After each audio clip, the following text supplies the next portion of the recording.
অপহরণ ও ধর্ষণ মামলায় কণ্ঠশিল্পী মাইনুল আহসান নোবেলকে গ্রেফতার করেছে ডেমরা থানা পুলিশ। সোমবার দিবাগত রাত ২টায় অভিযান চালিয়ে ডেমরা স্টাফ কোয়ার্টার থেকে গ্রেফতার করা হয় তাকে। নোবেলকে গ্রেফতারের বিষয়টি নিশ্চিত করে ডেমরা থানার ভারপ্রাপ্ত কর্মকর্তা ওসি মাহমুদুল হাসান। বলেন, সোমবার জাতীয় জরুরি সেবা নম্বর 999-এ কল পেয়ে ডেমরার শারুলিয়ার আমতলায় নোবেলের বাসা থেকে এক নারীকে উদ্ধার করা হয়। পরে ওই নারী রাতেই থানায় মামলা করেন। এরপর রাত ২টায় অভিযান চালিয়ে স্টাফ কোয়ার্টার এলাকা থেকে নোবেলকে গ্রেফতার করা হয়।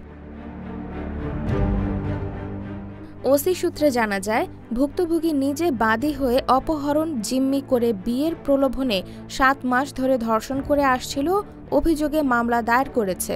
ভুক্তভোগী নারী ইডেন কলেজের শিক্ষার্থী।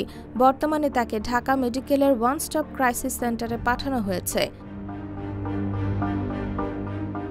ভারতীয় টিভি চ্যানেল জি বাংলায় সঙ্গীত বিষয়ক প্রতিযোগিতার অনুষ্ঠানে সারেগামাপাতে অংশ নিয়ে ব্যাপক জনপ্রিয়তা পান নোবেল।